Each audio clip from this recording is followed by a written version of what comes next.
आश्रम के सभी बच्चे जब दूसरे कामों में लगे होते थे तो एक बच्चा एक कोने में बैठा चुपचाप अपने आप में खोया रहता था। वो अक्सर किसी से ज्यादा बात नहीं करता था। आश्रम की सभी जिम्मेदारियां पूरी करने के बाद जहां सभी बच्चे पूरे दिन की घटनाओं की चर्चा करने लगते हैं, वहीं पर वो शांत रहने वाला बच्चा एक बरगद के पेड़ के नीचे बैठकर ध्यान करने लगता। सभी बच्चों को आश्चर्य होता था क्योंकि उसका कोई दोस्त नहीं था। वो अक्सर आश्रम में अकेला ही घूमता रहता था। ये देखकर उसके गुरु को बड़ी प्रसन्नता होती थी। उसे लगता था कि कोई तो है आश्रम में जो मौन यानी कि चुप रहने की ताकत को समझता है, उसके महत्व को समझता है। आश्रम के बारे जब भी कोई जरूरी निर्णय लेना होता उसकी राय जरूर लिया करते थे, लेकिन यही बात गुरुजी के एक दूसरे शिष्य को बड़ी खटकती थी। क्योंकि वो गुरुजी का प्रिय शिष्य बना चाहता था, इसीलिए वो गुरुजी के सामने दूसरे बच्चों के कामों में कुछ न कुछ कमियां निकालता रहता था, जिससे गुरुजी उसे महान समझने लग जाए। अक्सर वो अपनी जिम्मेदारियां पूरी तरह से निभाने का दिखावा भी करता, चाहे उससे कोई सलाह ना भी मांगे, लेकिन फिर भी वो उन्हें अपनी सलाह देता रहता था।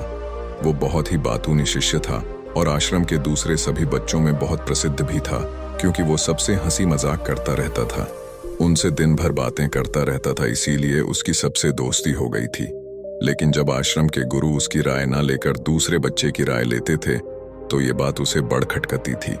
उसे ये लगता था कि वो उस दूसरे बच्चे से ज्यादा बुद्धिमान है, लेकिन गुरुजी फिर भी उसकी तरफदारी करते हैं। ऐसा नहीं था कि गुरुजी को कि चुप रहने से ही उसे असीम सत्य को जाना जा सकता है। उस विराट का एहसास चुप होकर ही किया जा सकता है। एक दिन गुरुजी को एक तरीका सूझा। उन्होंने आश्रम के सभी बच्चों को अपने पास बुलाया और कहा कि मैं तुम सभी को दो दो हिस्सों में बांटकर अलग अलग गांवों में भिक्षा मांगने के लिए भेज रहा हूं, और जो भी दो बच्चे सबसे ज्यादा भिक्षा मांगकर लाएंगे उन दोनों को आश्रम की सभी जिम्मेदारियां निभाने का मौका दिया जाएगा।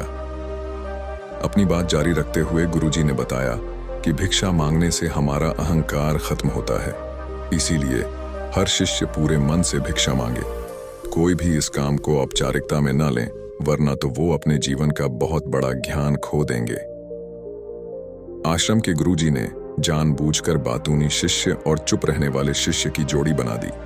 बातूनी शिष्य के मन में सिर्फ एक ही बात चल रही थी कि इस बार उसे मौका मिला है और इस बार वो गुरुजी को दिखा देगा कि वो चुप रहने वाले शिष्य से कितना ज्यादा प्रतिभावान है।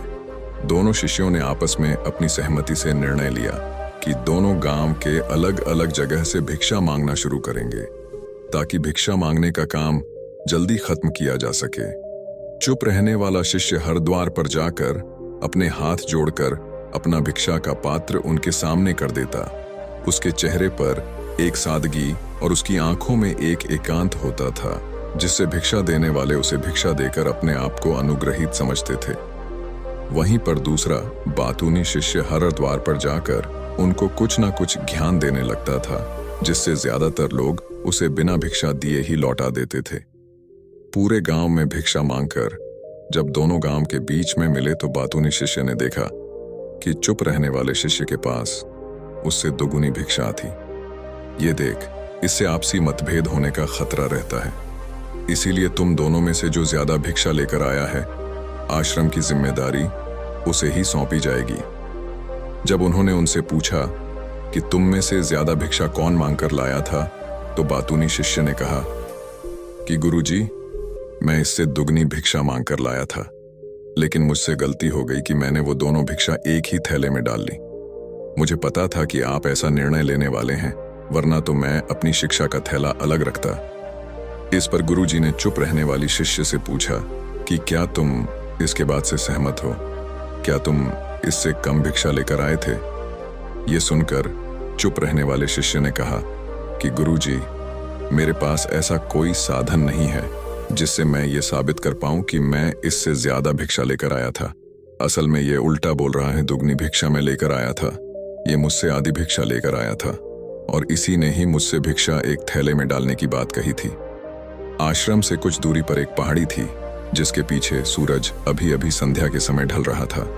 गुरुजी को तो पता था कि सच कौन बोल रहा है, लेकिन बाकी बच्चों के सामने सच साबित करने के लिए उन्होंने उन दोनों से एक सवाल पूछा कि पीछे पहाड़ी पर तुम्हें क्या दिखाई दे रहा है? यह सुनकर वाचाल शिष्य झट से बोल पड़ा कि गुरुजी, पहाड़ी के पीछे सूरज अपना रंग बिखेर रहा है। आसमान में लालिमा छाई हुई है। ये बहुत ही सुंदर दृश्य है।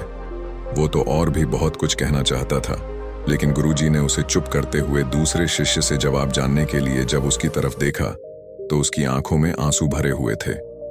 श्रद्धा, भक्ति और प्रेम से उसकी आंखें भर आई थीं। गुरुजी को उससे पूछने की जरूरत ही नहीं पड़ी।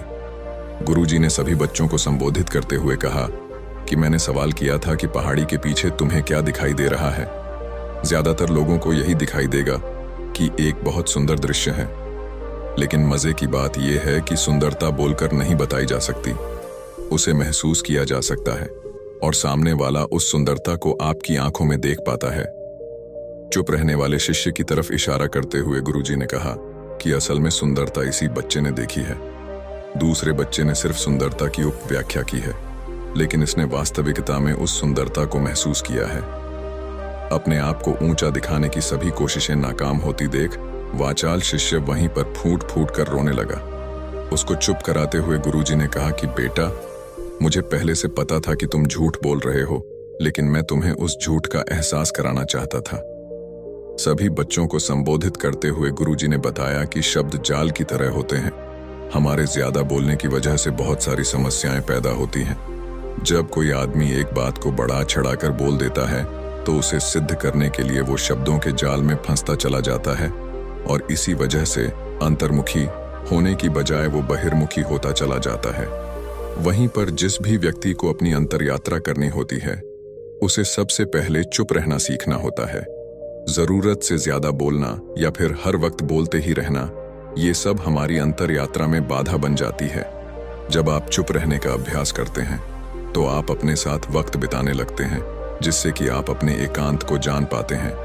और एक बार अगर मन में एकांत स्थापित हो जाए तो आपकी आंखों में, आपके चेहरे पर वो सादगी, वो एकांत, वो स्पष्टता की झलक, सब कुछ सामने नजर आने लगता है। कुछ साबित करने को नहीं रह जाता, कुछ बताने को नहीं रह जाता, सब कुछ आंखों में देखा जा सकता है। चुप रहने वाले शिष्य की तरफ इशारा करते हुए गुरुजी ने कहा कि अभी जो दृश्य है इस बच्चे ने देखा, वो ज्यादा बोलने वाला आदमी कभी नहीं देख पाएगा। वो अपनी बुद्धि से तर्क वितर्क करता रहेगा कि उसे क्या क्या दिखाई दे रहा है, लेकिन उसमें से वो महसूस कुछ भी नहीं कर पाएगा। उसे दिखाई दे जाएंगे पहाड़, सूरज या फिर उसकी लालिमा, लेकिन उस सुंदरता को, उस विराट को, उस अद्वैत को वो कभी नहीं देख पाएगा। अगर चुप रहने की कला सीखनी है तो तुम्हें सबसे पहले एक बात ध्यान रखनी होगी कि तुम्हें किसी को भी प्रभावित करने की कोशिश नहीं करनी है। ज्यादातर लोग इसी वजह से ज्यादा बोलते हैं क्योंकि वो दूसरों को प्रभावित करना चाहते हैं, अपने आप को साबित करना चाहते हैं, और उस साबित करने के चक्कर में वो शब्दों के जाल में फंसते चले जाते हैं और धीरे धीरे वहीं उनकी आदत बन जाती है। अगर कोई व्यक्ति दूसरों को प्रभावित करना चाहता है तो वो कितने लोगों को प्रभावित कर पाएगा, उसकी ये बढ़ती जाएगी और वहीं संसार में सभी को कभी भी प्रभावित नहीं कर पाएगा। इसलिए ये समझने की बात होती है कि बहिर्मुखी होने की बजाय हम अंतर्मुखी होकर अपने आप को समझ सकते हैं। अपनी बातों को खत्म करते हुए गुरुजी ने अपना आखिरी संदेश दिया। उन्होंने बताया कि अगर कोई व्यक्ति ज्यादा समय तक चुप नहीं रह सकता तो उसे थोड़े समय से अभ्यास करना चाहिए। निश्चित संकल्प लेकर किसी व्रत की भांति दिन में कुछ समय या फिर हफ्ते में कुछ समय या फिर एक दिन चुप रहने का अभ्यास जरूर किया जाना चाहिए। इससे हमारी चुप रहने की आदत धीरे धीरे खुद ब खुद पनपने लगती है, क्योंकि एक बार जब हम चुप रहने लगते हैं तो हमें चुप रहने का आनंद पता चल जाता है। उसके बाद हमें प्रयास नहीं करना पड़ता, बल्कि हमारा मन आनंद की तरफ अपने आप बढ़ता चला जाता है। लोग आपको चुप रहने की कला सीखने के बाद आपकी बुद्धिमानी और आपकी स्पष्टता सच अगर दोनों में बहुत ज्यादा फायदा होगा। वास्तविकता में जिसे दर्शन कहते हैं वो मौन रहकर ही किया जा सकता है। खुद के हक और सच के लिए इसके बाद सभी बच्चों से कुछ समय चुप रहने का संकल्प लेकर गुरुजी ने अपनी बात खत्म और ये कर दी हिम्मत और जो सभी गलत के बच्चे सामने रात्रि का भोजन करने के लिए ये एक हिम्मत साथ अपने भोजन अंदर कक्ष में लाना पहुंच बहुत गए। मुश्किल हो सकता है। तो दोस्तों, क्या लगता है कैसी लगी ये आपको कहानी? कितने लोग ऐसी आपको परिस्थिति कमेंट में सच सेक्शन में बोलने की जरूर हिम्मत बताना करेंगे? और ऐसे ही दोस्तों, वीडियो देखने आज के की इस लिए बौद्ध कहानी स्टोरी के डे माध्यम इंस्पायर्ड से को हम सब्सक्राइब यही कर लें। सीखेंगे कि तो चाहे मिलते हैं परिस्थिति किसी कितनी अगली ही कहानी कठिन में। क्यों ना हो, तब तक के लिए सच अपना बोलना ख्याल और रखें गलत का